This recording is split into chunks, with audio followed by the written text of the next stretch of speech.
Di ufuk timur Nusantara, berdiri megah sebuah mahakarya alam bernama Gunung Rinjani.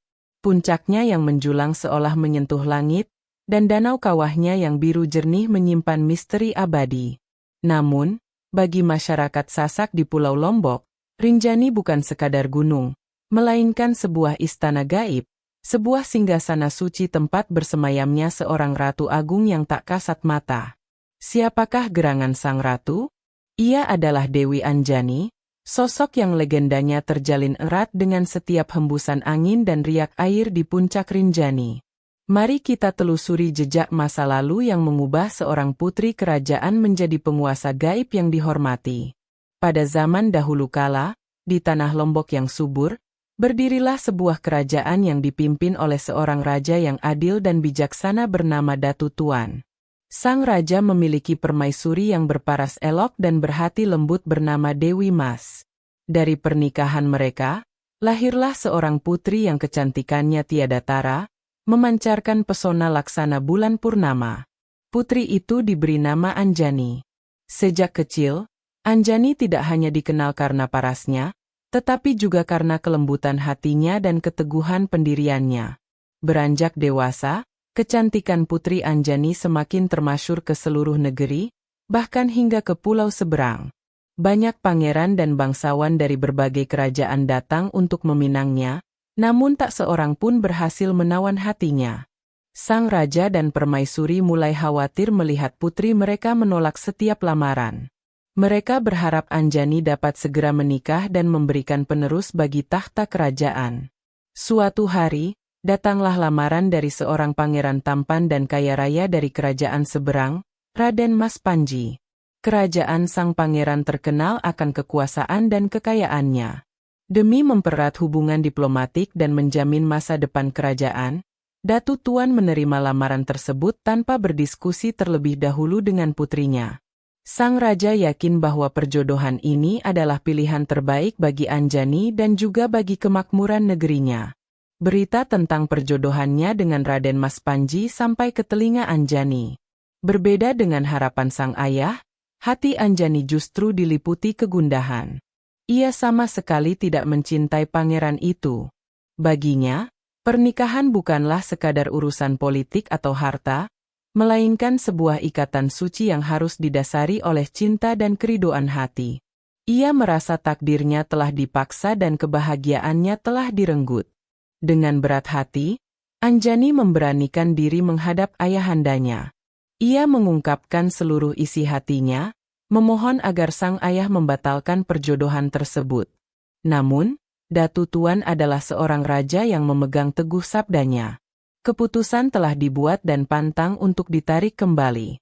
Sang raja murka mendengar penolakan putrinya dan memerintahkan agar persiapan pernikahan tetap dilanjutkan. Hati Putri Anjani hancur berkeping-keping. Ia merasa terasing di istananya sendiri. Ayah yang ia hormati tidak lagi mau mendengarkan suara hatinya. Di tengah keputusasaannya, ia merasa satu-satunya jalan keluar adalah dengan pergi dari istana. Ia ingin mencari ketenangan dan memohon petunjuk langsung kepada Sang Pencipta mengenai takdir yang harus ia jalani. Puncak gunung yang menjulang tinggi di kejauhan tampak memanggil-manggil jiwanya. Di suatu malam yang sunyi, ketika seluruh isi istana terlelap, Anjani dengan mantap melangkahkan kakinya keluar dari gerbang kerajaan. Ditemani oleh 2 orang pengawal setianya, ia berjalan tanpa tujuan pasti, hanya mengikuti kata hatinya yang menuntunnya ke arah timur, menuju kaki Gunung Rinjani yang sakral. Perjalanan itu tidaklah mudah. Mereka harus melewati hutan belantara dan sungai-sungai deras. Sepanjang perjalanan, Anjani terus merenung. Ia bertanya-tanya mengapa ia harus mengalami nasib seperti ini. Ia berdoa kepada Allah agar diberikan kekuatan dan petunjuk. Kepergian sang putri dari istana akhirnya diketahui. Sang raja menjadi murka besar dan merasa nama baiknya telah tercoreng. Ia segera memerintahkan seluruh prajurit kerajaan untuk mencari dan membawa Anjani kembali, hidup atau mati. Pencarian besar-besaran pun dilakukan. Para prajurit menyebar ke seluruh penjuru negeri, tetapi jejak sang putri seolah lenyap di telan bumi. Raden Mas Panji yang mendengar calon istrinya melarikan diri juga merasa terhina. Dengan membawa pasukannya, ia turut serta dalam pencarian, menyusuri setiap jengkal tanah Lombok dengan amarah yang membara. Ia bersumpah akan menemukan Anjani dan memaksanya untuk kembali ke pelaminan. Sementara itu, Anjani dan dua pengawalnya telah tiba di kaki Gunung Rinjani. Ia menatap puncak gunung yang diselimuti awan dengan penuh kekaguman. Ia merasakan aura kesucian dan kedamaian yang luar biasa kuat dari gunung itu. Disinilah ia merasa akan menemukan jawaban atas segala kegelisahan hatinya. Ia bertekad untuk mendaki hingga ke puncak dan bersemedi di sana. Pendakian menuju puncak Rinjani adalah sebuah ujian fisik dan batin bagi Anjani. Ia bukanlah seorang pendaki yang terlatih, namun tekadnya yang membaja membuatnya mampu mengatasi setiap rintangan. Bersama dua pengawal setianya, ia terus melangkah naik, melewati lereng-lereng terjal dan cuaca dingin yang menusuk tulang. Keindahan alam Rinjani sedikit menghibur hatinya yang sedang lara.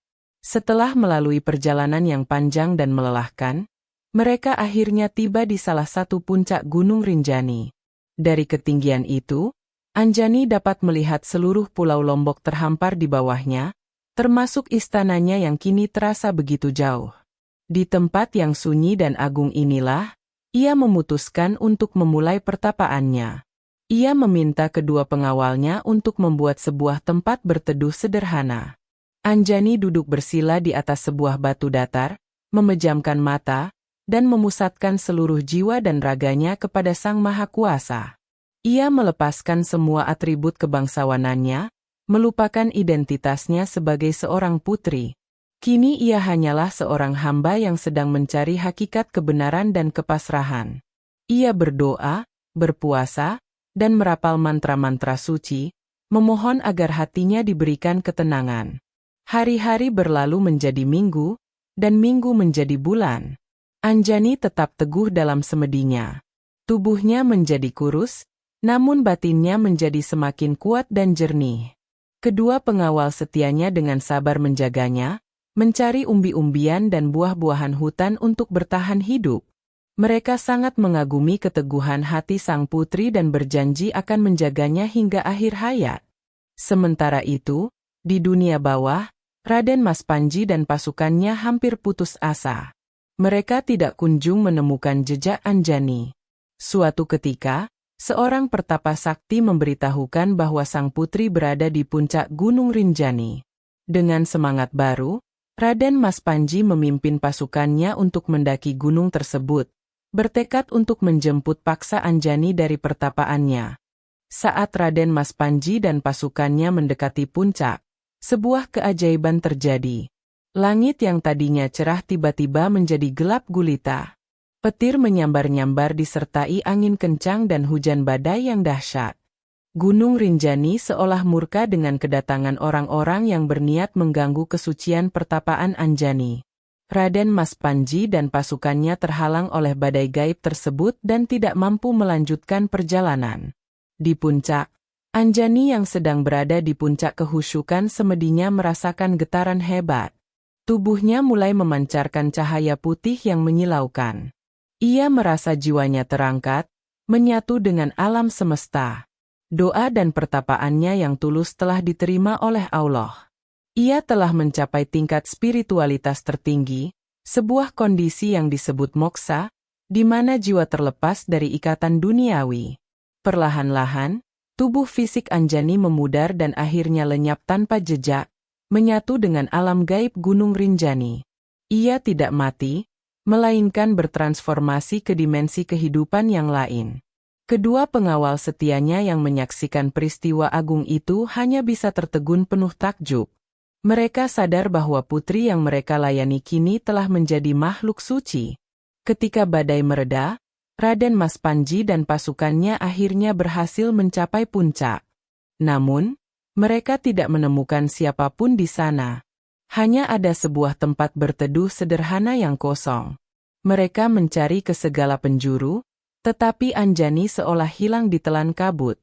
Dengan perasaan kecewa dan putus asa, Raden Mas Panji akhirnya memutuskan untuk kembali ke kerajaannya, menerima kenyataan bahwa ia telah kehilangan calon istrinya.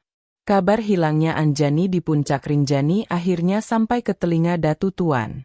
Penyesalan yang mendalam menyelimuti hati sang raja.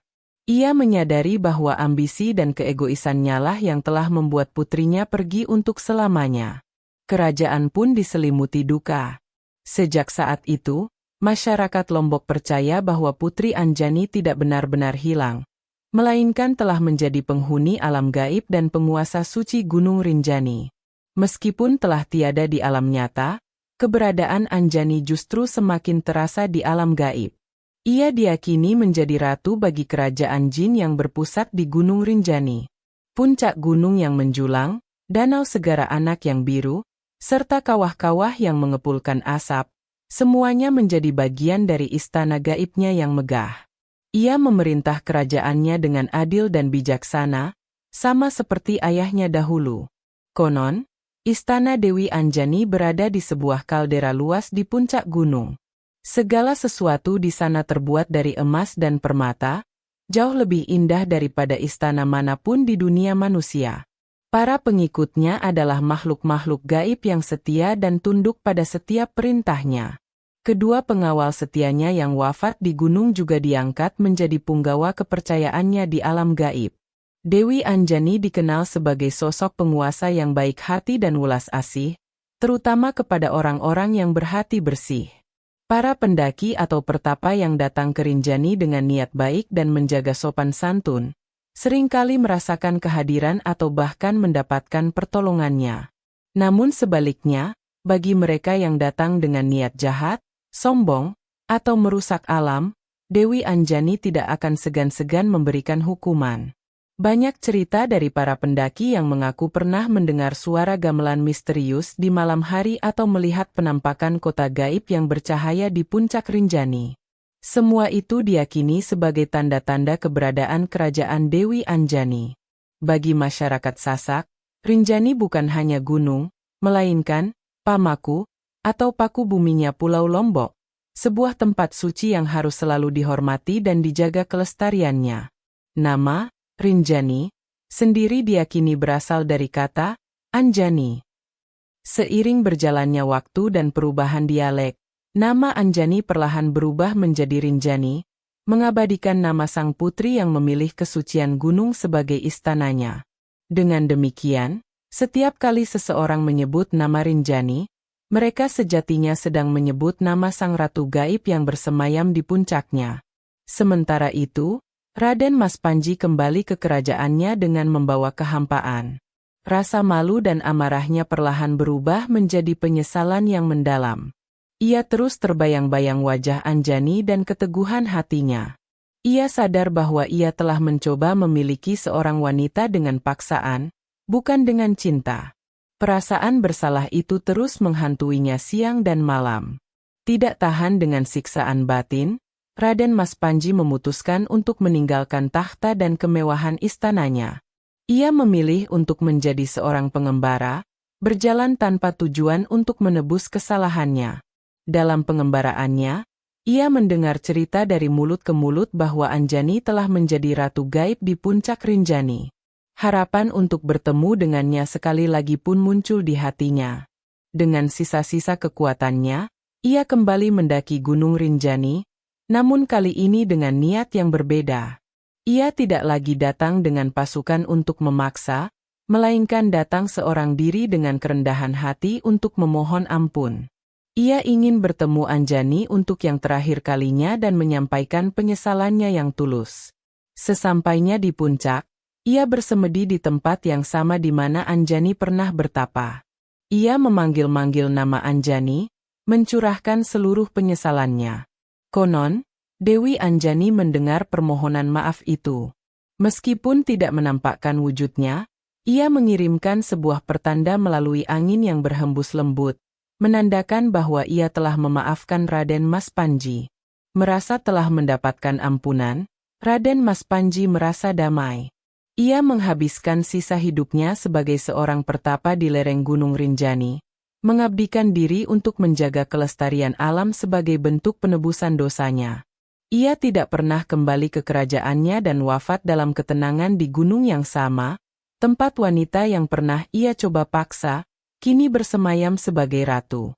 Kisah Dewi Anjani tidak berhenti pada dirinya sendiri. Legenda menyebutkan bahwa ia tidak tinggal sendirian di istana gaibnya. Para pengikutnya adalah arwah-arwah para leluhur masyarakat Sasak yang berhati bersih serta makhluk-makhluk halus lainnya. Mereka semua hidup dalam harmoni di bawah kepemimpinan sang ratu. Kehidupan di kerajaan gaib Rinjani digambarkan sebagai sebuah kehidupan yang damai dan sejahtera. Konon, Dewi Anjani seringkali menguji para pendaki atau orang yang datang ke gunungnya.